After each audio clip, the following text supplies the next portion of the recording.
У многих людей возникает вопрос, почему Бог избрал евреев? Давайте разберемся. Зачем ему вообще нужен был особый избранный народ? После грехопадения первых людей Бог обещал, что не оставит их и пошлет Спасителя, который искупит их грех и победит змея.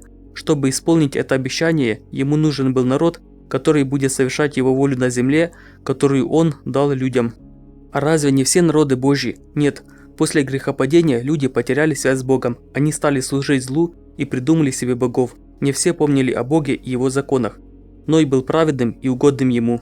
Он сохранил веру, и поэтому особое благословение Бог дал его сыну Симу. Одним из его потомков был Авраам, которого Бог избрал для заключения завета и обещания о земле.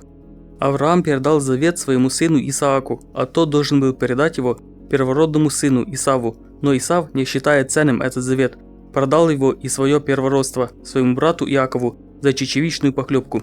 Иаков, позднее названный Израилем, ценил этот завет и осознавал его важность, поэтому его потомки стали святым народом. Через них еще должно исполниться обещание Бога всему человечеству, потомкам Адама. Они, как избранный народ, должны были готовить путь для Спасителя, соблюдая его заповеди, чтобы другие народы перестали грешить и могли вернуться к Богу. О том, заменила ли церковь Израиль, будет в следующем видео. Подписывайтесь на канал, чтобы узнать больше и не пропустить новые видео.